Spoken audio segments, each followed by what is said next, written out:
میں انہوں نے جو اپنا لاسانی کردار انجام دیا اور ایک عدم تشدد کی پالیسی اپنا کر انہوں نے اس وقت کی سامراجی قوتوں کو یہ موقع فراہم نہیں ہونے دیا کہ وہ اپنی تمام تر حشر سامانیوں کے ساتھ، تمام تر طاقتی قوتوں کے ساتھ اور ناقابل تسخیر وسائل کے ساتھ اس مفلوک الحال قوم کو،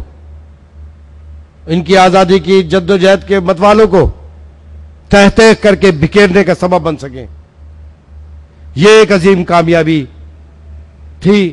کہ آپ نے اپنی پوری قوم کی طاقت اور توانائی کو مجتمع کر کے رکھا اور ایک ایسی جنگ آزادی کی داغ بیل ڈالی، اور ان کے ساتھ جو اکابرین تھے ان کے بارے میں تو آپ کو معلوم ہی۔ لیکن ہوتا یہ ہے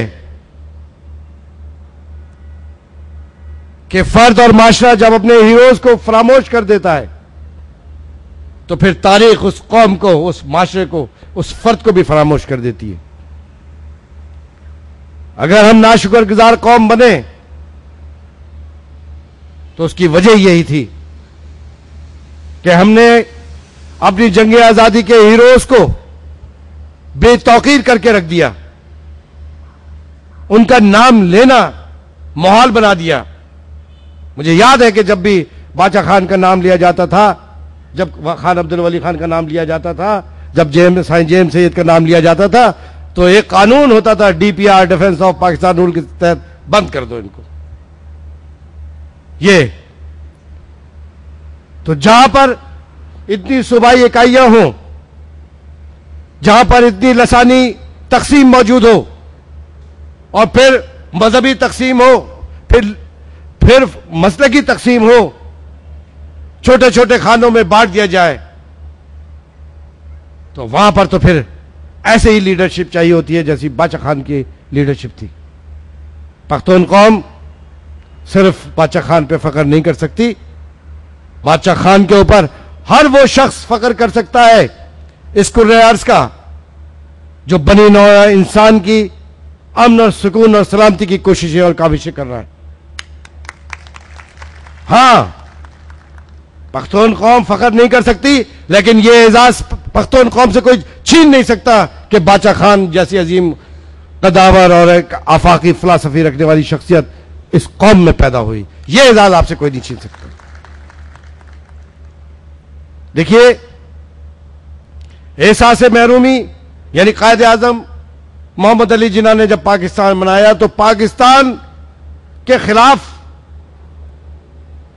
تو باچا خان اگر ایک دلائل دے رہے تھے تو پاکستان نہ بنانے کے دلائل اور جماعتیں بھی دیتی تھیں اور پھر مذہبی جماعتیں بھی دیتی تھیں، لیکن ان کے اوپر کبھی بھی غداری کا الزام نہیں لگایا گیا، بلکہ وہ تمام مسائل میں براہ راست شریک ہوتی رہی۔ لیکن اگر سائن جیمز سید نے حقائق کی بنیاد کے اوپر یہ بات کی کہ سندھ کے وسائل کا پہلا حق اس سندھ میں بسنے والے تمام لوگوں کا ہے، تو یہ کون سا جرم تھا جس کے تحت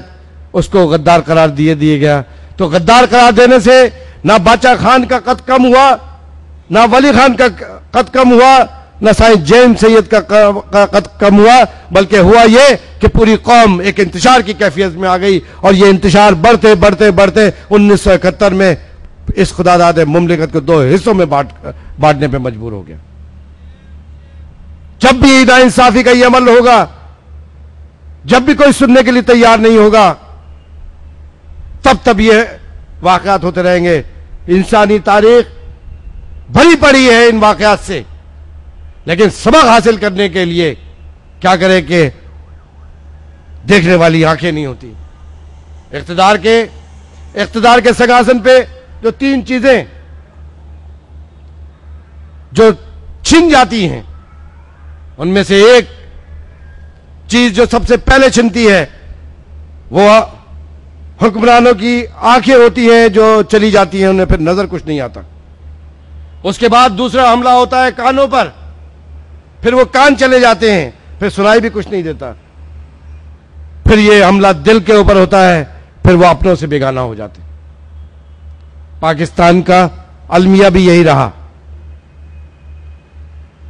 کہ جس کا جو حق ہے اس کو دے دینا چاہیے۔ وہ جب آپ اس کا حق پورے انصاف کے ساتھ بھیک اور خیرات میں نہیں بلکہ پورے اہتمام سے اور عزت اور رواداری کے ساتھ جب حق دیا جاتا ہے تو پھر ایک پاکستانی نیشنلزم بن سکتا ہے۔ پاکستانی نیشنلزم نہ بننے کی بھی وجوہات یہی ہیں کہ ہم نے ایسے ایسے بڑے نام، ایسے ایسے عزت، ایسے ایسے باعزت رہنمایان قوم کو بے توقیر کر کے رکھ دیا، ان کو لسانی اکائیوں میں تقسیم کر کے، صوبائی اکائیوں میں تقسیم کر کے، اور یہ جب تک رہے گا تب تک یہ خواب شرمندہ تعبیر نہیں ہوگا۔ ایک نقصان 71 میں برداشت کیا تو یہ نقصان کی تلوار ہر وقت پاکستان کے اوپر لٹکی رہے گی۔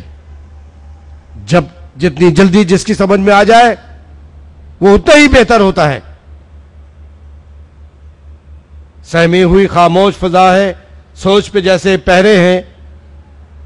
سہمی ہوئی خاموش فضا ہے، سوچ پہ جیسے پہرے ہیں، میری زباں پہ حرف نہیں یا دنیا والے بہرے ہیں۔ باچا خان کی شخصیت کے بہت سارے پہلو آپ لوگوں نے بتائے ہوں گے، اور جو میرے دوست بیٹھے ہیں وہ بھی بہت سارے باچا خان کے بارے میں جانتے ہوں گے۔ میں جب چھوٹا سا تھا تب سے جانتا ہوں، میں بہت چھوٹا سا تھا، مجھے یاد ہے میں نے باچا خان کو دیکھا تھا۔ خان عبدالولی خان صاحب کو تو بہت زمانے تک، کیونکہ میرے گھرانے کا تعلق بھی نیب سے تھا، نیشنل عوامی پارٹی سے۔ میرے مامجان نیشنل عوامی پارٹی کے سینئر نائب صدر ہوا کرتے تھے۔ نواب شاہ کی ہاری کانفرنس میں زیادہ تر اکابرین کو میں دیکھنے کا موقع ملا۔ تو مجھے ایک واقعہ اس زمانے کا جو آج یاد آیا، میں نے اس سے پہلے بھی ایک دفعہ کہا تھا کہ جب انگریزوں کے خلاف آزادی کی تحریک چل رہی تھی اور باچا خان جیل میں تھے تو انگریزوں نے ایک کام کیا، اور وہ یہ کیا کہ باچا خان کی شکل و صورت کا ایک پختون کو کہیں سے ڈھونڈ لیا اور پھر ان سے تقریریں کروانی شروع کی ہر جگہ پہ۔ باچا خان کو پتہ چلا اور کچھ عرصے کے لیے وہ رہا ہوئے، تو انہیں پتہ چلا کہ ڈپلیکیٹ باچا خان جگہ جگہ جلسے کرتا پھر رہا ہے۔ تو آپ نے تقریر کرتے ہوئے کہا ایک جلسے میں کہ لوگوں دیکھو،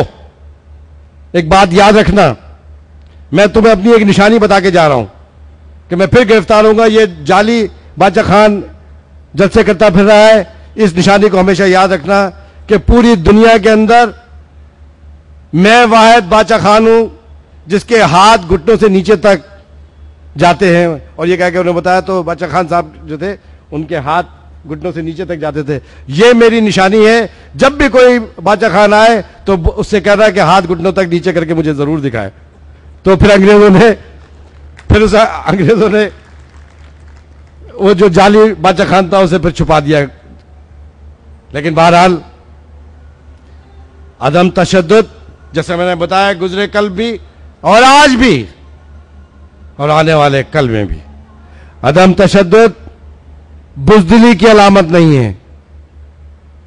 شجاعت کا مطلب، بہادری کا مطلب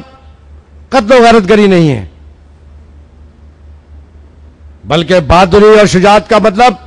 اپنے آدرش کے اوپر، اپنے فکر اور فلسفے کے اوپر اپنی پوری قوت کے ساتھ، اپنے قدموں کے ساتھ کھڑے ہو جانے کا نام ہے بہادری اور شجاعت۔ عدم تشدد ایک بہادری کا، ایک توقیر کا نام ہے، اپنی طاقت اور توانائی کو ایک جگہ مرکوز کر دینے کا نام ہے۔